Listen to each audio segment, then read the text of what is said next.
Hi everybody and welcome to the Vegan Mooncat. My name is Mark and today we'll be discussing Cosmic Skeptic's video about why he's no longer vegan.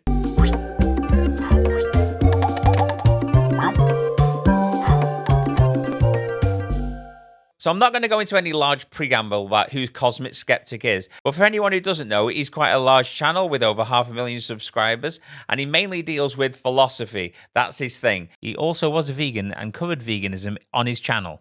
So as you can imagine, the past couple of weeks have not been particularly easy for me, but of course this is something that I expected. When I made my community post announcement about consuming animal products, I expected that there would be a great deal of sadness and disappointment and hatred and anger and all of these kinds of things. Obviously, you don't need to be an Oxford graduate to know that if you're a high-profile vegan and you decide to no longer be vegan, then there's going to be questions and possible backlash against your decision. But from my point of view, I'm just curious about why animal lives don't seem to matter to you as much as they used to do, and hopefully you'll explain this throughout the video. So I want to be able to get back to producing regular content, and I've been working on a new project that is launching very soon. It's going to be the next thing you see on this channel, but I wanted to make sure that I at least spoke about this on camera before doing so. In my opinion, that's not a good start to your video. I mean, I think the first word out of your mouth should have probably been, sorry. And I'm not even particularly talking about an apology to the vegan community, but I do think the first words out of your mouth should have contained some remorse for the animals you've now decided to start killing again. I'm basically just trying not to sensationalize this. I recognize that this kind of video can cause a lot of drama, bring a lot of attention, a lot of negative attention to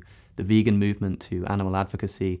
That's really something I'm trying to avoid. You know, I've been thinking a lot about how best to approach this whilst doing the least harm to animals and the least harm to the vegan movement as a whole. Strangely, the best way not to bring negativity to the vegan movement as a high-profile YouTuber is just to stay vegan. And simultaneously, you would have achieved the other aim that you said that you wanted to achieve, which was to cause as least harm to animals as possible. I'm still not entirely sure what that looks like. Of course, ideally, you would have wanted me to just stay totally plant-based, but I'm hoping to explain some of the reasons why I didn't do that. No, not really. I didn't have a particular interest in you being plant-based. I was kind of hoping you were vegan. I mean, you did say you were vegan on your channel, but now is there a bit of a backtrack here? You seem to be going on more about plant-based diets than veganism itself, which, as you know, is an ethical choice and not a diet. But crucially, and I should say this from the outset, even though it should be obvious, look, I'm not some kind of nutritionist. I'm certainly not a nutritional expert. No, nor me. I'm not a nutritional expert either, but luckily, there's loads of nutritional experts in the world that we can ask for advice should we be struggling. And so I'm in a bit of an awkward situation here in that, you know, I feel I want to explain some of the problems that I was facing in maintaining a healthy plant-based diet, but I want to clarify that shouldn't be informing your position on the viability of a plant-based diet for yourself. I suppose that's good. You've not fallen into the trap of other ex-vegans who suddenly believe that they are nutritional experts and can tell everybody in the world how they should eat. I mean, that's one good thing, I suppose, isn't it? Not that many vegans would have listened anyway due to veganism being an ethical choice and not a diet. But yeah, carry on. Let's see what you've got to say about things.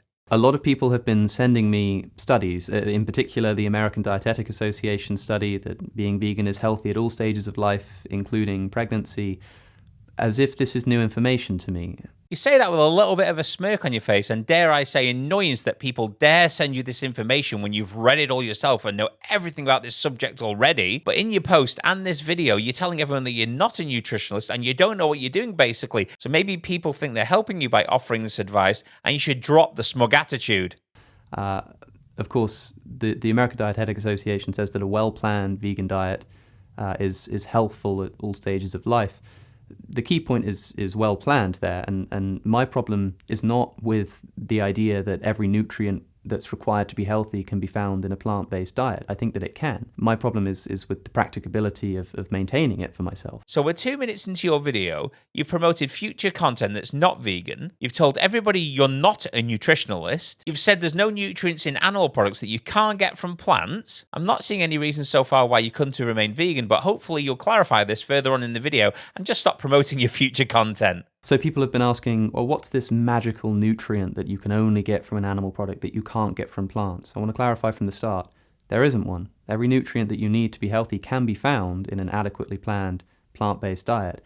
I just want to talk to you about some of the reasons why I found it very difficult to maintain a healthy plant-based diet. Here we go, everybody. It sounds like he's going to eventually get around to telling everybody why he's no longer vegan. Shh, let's listen. I'm not trying to do an ex-vegan, anti-vegan thing. I'm not trying to come out and say, veganism did this to me, I had a horrible experience, and this is why you shouldn't be vegan. Like, I still want to encourage people to be vegan. I still want to encourage people, of course, to care about animal suffering and to help bring about the end of factory farming. Like, why in the hell would anybody out there listen to you about why they should and shouldn't go vegan if you can't even do it yourself? What you should actually be doing is leading by example. I mean, even if you went out there and made videos telling everybody that they should be vegan and they should follow a plant-based diet, why in the world are they going to listen to you when you've made videos like this telling everybody that you can't follow a vegan diet yourself? I mean, for an educated man, you're being very stupid, or maybe just naive. the fact of the matter is, I still think animal suffering matters greatly. I still want to see the end of factory farming as soon as possible.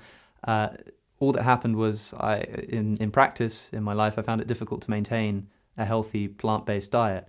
That's it, really. I understand why that would annoy people or upset people, especially given that I'm somebody with a public platform, but that's what this breaks down to. So my question to you, Cosmic Skeptic, is it okay to kill animals as long as we don't kill them in a factory farm environment? Is that what you're telling me? It's okay to murder animals as long as it's in one particular way and not another. It is literally like saying, oh, I've treated you so well the last few years. I kept you in nice living conditions and all those other humans. So is it okay to kill you now and eat you? Because at least you lived a nice life at the time you were alive compared to the others. Absolutely pathetic reasoning, in my opinion. For most of my life, I've had a particular set of health issues, just like most people have some health issues, that I must stress are unrelated to veganism. They're not caused by veganism. I had them before I was vegan. It's nothing like that. Yeah, I've had some serious health issues in the past, and I've got a couple of health issues at the moment. Didn't stop me being vegan. Well, let's see what you've got to say about the matter.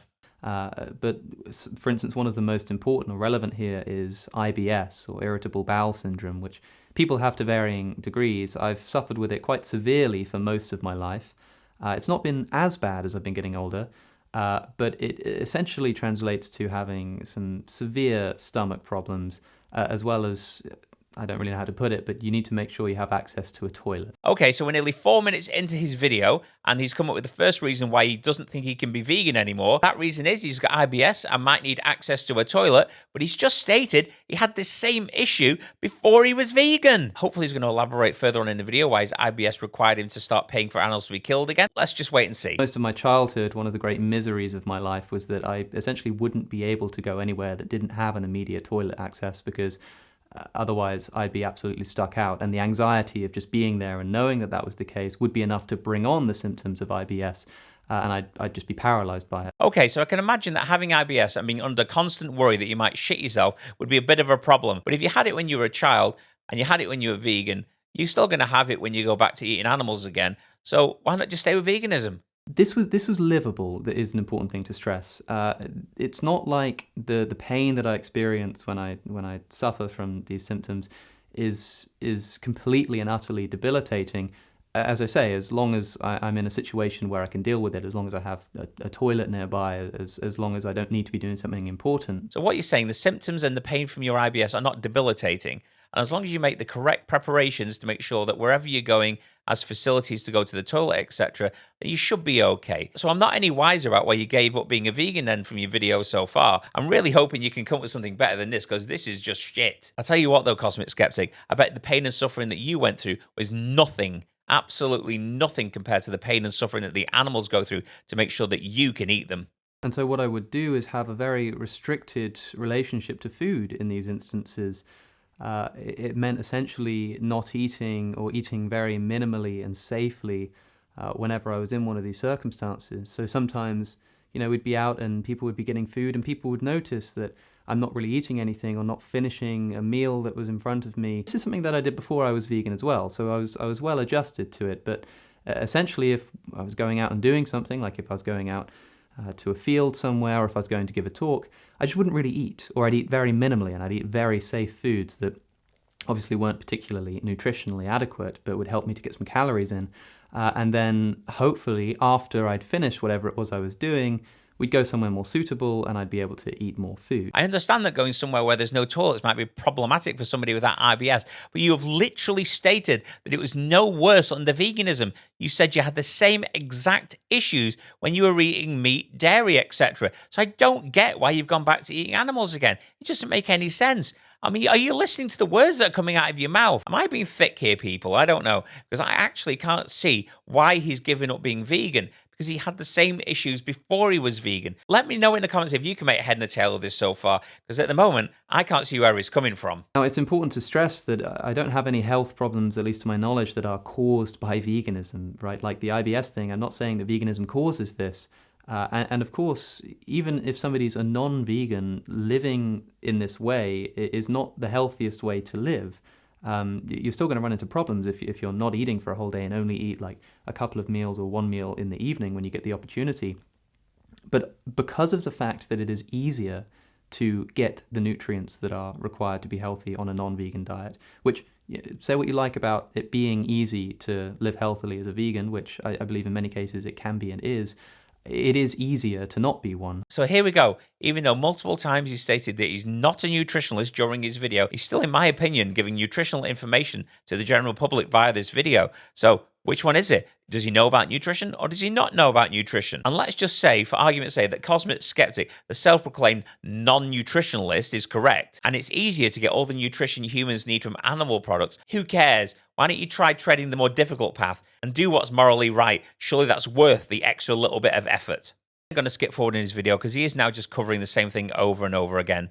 He does get to a point where he does mention that he's got some mental health issues, but he doesn't go through them on camera, and I'm not even so sure I would have wanted to comment on those anyway. But the last thing I do want to talk about on his video is the fact that he said he was getting an awful lot of hate from the vegan community and even some high-profile vegan YouTubers and other people on Twitter, etc., which he just thought was absolutely disgusting. I saw that vegan teacher said that if we were living in a time where it was still legal, she'd be calling for my public hanging. I still want to encourage people to try veganism. I still want to encourage people to join the movement against animal suffering, against factory farming. But imagine somebody's on the fence about becoming a vegan. You know, they're not really sure whether it's going to be for them or not. And then they see what's happened here.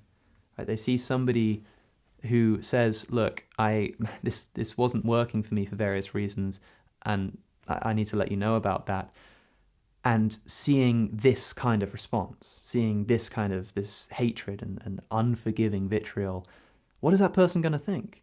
They're going to think, I obviously don't want a part of this, because is that going to be me if I then end up changing my mind? I agree with cosmicskeptic that those sort of comments don't help veganism whatsoever. Well, certainly don't in my opinion, but neither does a high-profile vegan giving up veganism for what appears to be absolutely no valid reason whatsoever, other than it's easier not being vegan, and I couldn't plan properly, and I didn't seek nutritional advice. My final thoughts about cosmicskeptic's video are that he didn't have any particularly valid reasons for not being vegan anymore. He had trouble with IBS before he was vegan, he had trouble when he was vegan, and he's probably still going to continue having problems now he's not vegan. And all I have to say is you've let yourself down, you've let other vegans down, but most of all, you've let the animals down, and that's something that you should be very, very conscious of.